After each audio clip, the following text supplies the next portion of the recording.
Hello, folks. I am back with another video, but before that, I want to send a big thanks and shout out to Icarus Precision.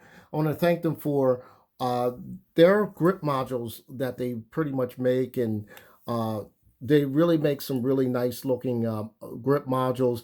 This is my favorite configuration right now as of the with the P320 lineup. And pretty soon, your Icarus Precision is going to have to come out with a model called the Icarus P320. But this is I'm really happy with this grip module, and I will be getting another grip module from them. If you've seen 1776 or Bus's video, you will see that Icarus Precision put out a new grip module, so I will be getting that one as well. And I encourage you to check out 1776's video for further information on that, because he really does a good job on uh, explaining the grip module, that particular one, and its history. So if you get a chance, check that out. But I also want to thank Icarus Precision for sending me this hoodie. Now, unfortunately, I'm in a really bad position to show this hoodie because I can't get it in the full frame. But this is a really nice hoodie. It has their logo on it, nice and warm. They wanted me to wear it in a video, but I was unable to do it at the time because everything, I've been really busy and so forth. But I will be doing a video with the new frame with their hoodie, even though the weather is changing and it might get a little warm, but I don't care. These guys have really done a good job with their grip modules, and they need all the praise. And as you see, this is part of the front of the hoodie here, and also it's really coolly written on the sleeves. I know this is a bad angle to show you the hoodie, but I really want to thank them a great deal. And hopefully I'll get that module in real quickly, and I can do a review with showing off this hoodie. Now for the main feature, as you see, this is the Icarus Precision grip module. And one thing that Sig has boasted with their P320 lineup is the modularity that their P320 line was going to have. And of course, you've seen the grip modules, different slides, etc. But however, they really started doing the modularity thing with uh, the MPX line as well as the MCX line. And a lot of you have seen my Sig Rattler. Right now, it is safe. Right now, like I said, it is in a cumbersome position right now. So the firearm is safe. It has been unloaded. I will try to get you to see that. Just bear with me. And let me see if I can get that done so people won't get upset about this. I had to do that off camera, but there are people that might report me to YouTube. So you see it is a safe firearm, no magazine, and everything is empty. Let's proceed. All right, now, the reason why I said about its grip modularity, the modularity of the MCX line and the MPX line. If you look at this firearm, and I apologize for a lot of movement because there's going to be a lot of movement in this video. If you notice, there's something very different about this firearm. I normally have, this is my Silencer Co. Omega 300, but you notice that the shroud is a little bit longer right here, and you notice it is different, and it's covering the suppressor right now. So this was a piece that I bought from Sig directly, and this shroud right here covers the suppressor, and it does give you some coverage over here, and part of the rest of the suppressor will stick out. Depending on the size of the suppressor you decide to buy, it will be either this length here, or it can be shorter or whatnot. There is a similar firearm that SIG puts out. It's called the MCX canebrake. And this is actually the canebrake Shroud right here. What the only difference is, if you look at the cane brake, is that it's black, and I believe in FDE color. So this is basically a black version of the cane brake. So I changed it around so it would look like in this configuration right here. What it does is, like me, with my first time with a suppressor, yeah, I burned myself. Yeah, that's one of the simple things you do when the first time you have a suppressor. This will help aid not to burn yourself, but that's not the reason why this is here. This is here to actually help partially protect your suppressor if you drop it or anything of that nature. It also adds a length of Picatinny rail right here. I left this front sight back because I switched different shrouds.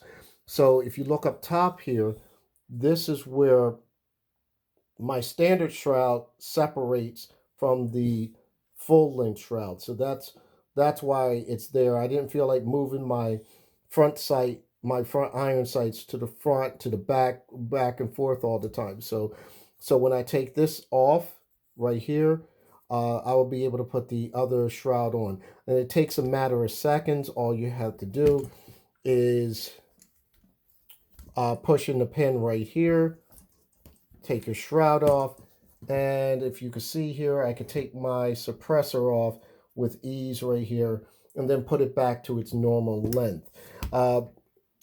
Just to show you what it will look like with the normal length, this is the original shroud for the Rattler. So as you know, the Rattler is a very compact firearm, and it will go in this position right here. Now you're probably saying, "Well, what a big deal!" Well, that's a big deal. You just put a shroud on here. Well, there's one of the other things that makes this very modular is you can also change the caliber. Right now, this is in the 300 blackout configuration. You can change this over to 5.56 223. Now, the way you do that is, this is my barrel that I also got from Sig Sauer. And what you do is you have your barrel here. It's a matter of, like I said, taking the shroud off and unscrewing the barrel. There's a connection right in here. All you do is just screw that in. It takes probably at the most 15 minutes to do the whole thing for the change. And the barrel swap is very easy. But one important thing that you have to remember about doing the barrel swap from 300 blackout to 5.56 or 223 is you have to make sure you put in the other bolt. Now, this bolt is very important to put in there because this is not going to function right unless you have the right proper bolt inside. So all you would have to do is break it down as if you were breaking down any AR-15. Change the bolt out. The bolt's going to be a little bit of a work to change here. This is where your cam pin is right here. You take that out and you just swap the other one out. There is a video on how to break this down exactly, but this was a video that's out previous, but due to YouTube's rules, I will not do this on YouTube because of the reason that they might consider that a modification. So I don't want to get in trouble with YouTube and have all kinds of issues. Another thing about putting this barrel in, right, when you're installing this barrel. Now you notice the flash hider in the front. A lot of you are going to look at this flash hider and say, this is ridiculous. Why it's such a different style flash hider than your standard birdcage flash hider. This is roughly about a 5-inch barrel. The reason why they intentionally do this is because they do not want you to put a suppressor on this firearm. So if you were to put a suppressor on this particular barrel if it was able to do that, it would be a dangerous situation. You would probably blow out your suppressor, and you would probably cause yourself some serious bodily injury to yourself. So this is one of the reasons why they do not recommend you tamper with this and put a different type of, let's say, different type of birdcage flash hider or any other type of flash hider.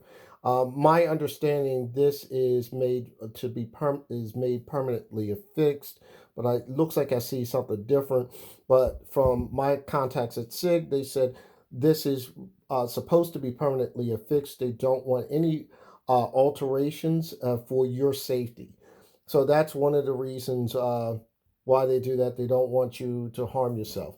Also, this is the other shroud. So the shroud that goes with this, that's supposed to match this. So it would look something like this in this configuration. So it really makes for a very short 5.56 firearm. It makes it very short. If you're looking at it from that angle, you can put that in a backpack, truck gun, whatever you want to do. But one of the things is it's going to be very loud. It's going to be very, very loud. So the guy at Sig told me run it loud and proud.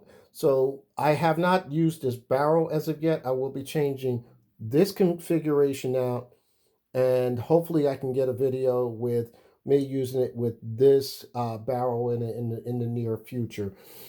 So like I said, Sig has come up with a lot of modular parts with their uh, with their firearms, and I believe it actually started with the MPX and MCX line because oh, they were so into modularity with different law enforcement, military, where they can break down these components and change it into different calibers. And as you see now, what's popular now with the P320, not only you can just put that into a pistol form. You can change it. You know all the stuff that I do with it. All right, I think that's all I have to say about this. Um, and if you have any questions, feel free to send me a message in the comments, like, subscribe, whatever. Uh, and just have fun with these. I have fun with messing with my SIGs, whether it's in the Rattler form or whether it's the P320 forms. So, folks, happy shooting. Stay safe. #2A.